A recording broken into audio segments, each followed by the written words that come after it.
માટે સૌ પ્રથમ વખત વેણુનાદ કરી સૌ બ્રજભક્તોને બોલાવ્યા. ત્યારે ત્યાંની રાજસ્થળી એટલે કે ચંદ્ર સરોવર, જે સારસ્વત કલ્પના વૃંદાવનનું સ્થાન છે, ત્યાં સૌ બ્રજભક્તો આવ્યા. ત્યારે એ ટાઈમે શ્રી યમુનાજી ત્યાં જળ સ્વરૂપે બિરાજતા હતા. કાળક્રમે પાછળથી તેમનો પ્રવાહ બદલાઈ ગયો.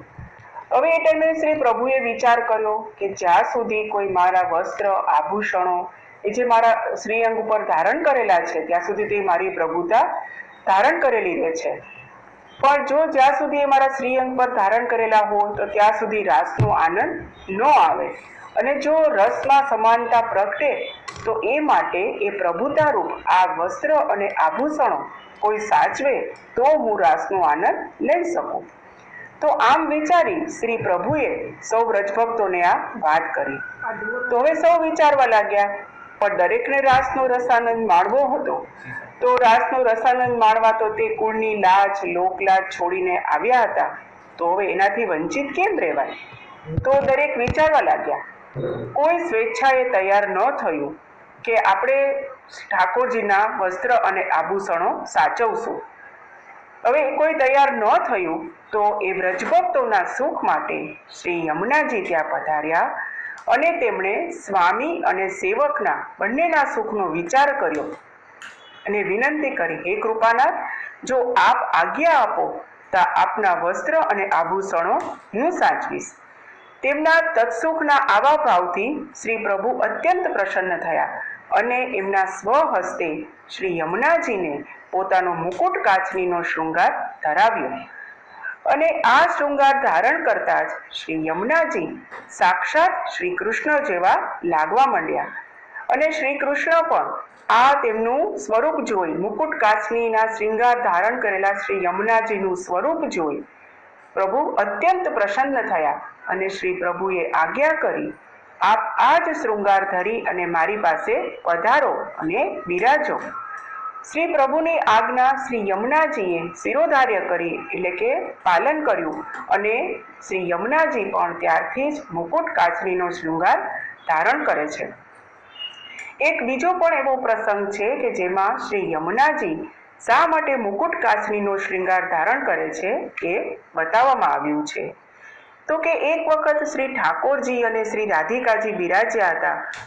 હવે શ્રી રાધિકાજીએ ઠાકોરજીને વિનંતી કરી, હે કૃપાનાથ, હું રોજ માન કરું અને આપ મને મનાવો છો, તો આજે મને એવી ઈચ્છા થાય છે, વિપરીત લીલા કરવાની ઈચ્છા છે કે આપ માન કરો અને હું આપને મનાવું. સૌએ શ્રી ઠાકોરજીએ કહ્યું, પ્રિયાજી, આપ માન કરો તે યોગ્ય છે, કારણ કે આપ તો સ્ત્રી છો. માન કરવું એ સ્ત્રીનો સ્વભાવ છે, પણ માન છોડાવવું એ પુરુષનો સ્વભાવ છે. પણ પુરુષોને માન કરતા ન આવડે અને જો છતાં કરે તો એને સ્ત્રી જલ્દી છોડાવી નહીં શકે. તો આવી લીલાની હઠ ન કરો. હવે શ્રી રાધિકાજી તો માન્યા જ નહીં અને હઠ પર અડી ગયા કે ના ઠાકોરજી, આપ માન કરો. હવે તો રાધિકાજી ત્યાંથી ઉઠ્યા અને માન કરી અને બીજી નિકુંજમાં જઈને બિરાજ્યા.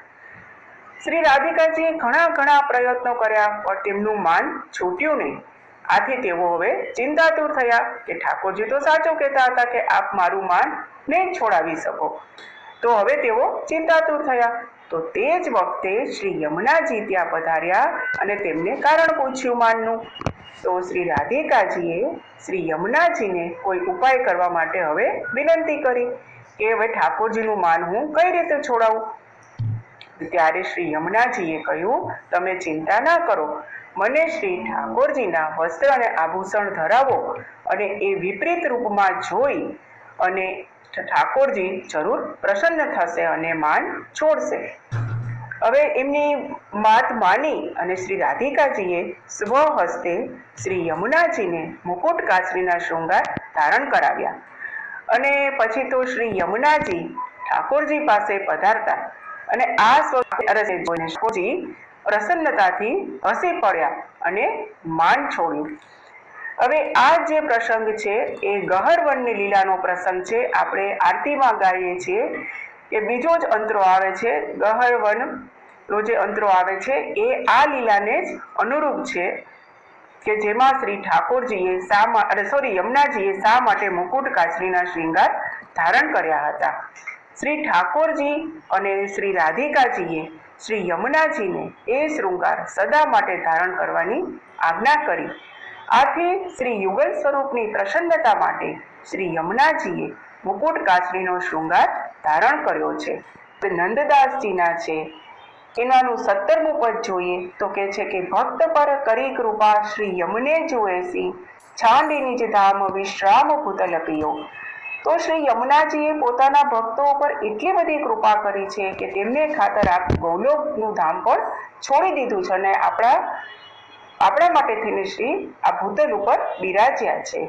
અને જે પોતાના ભક્તો છે એને ગોલોકની ભગવત લીલાના ભૂતલ ઉપર પ્રગટ દર્શન કરાવે છે.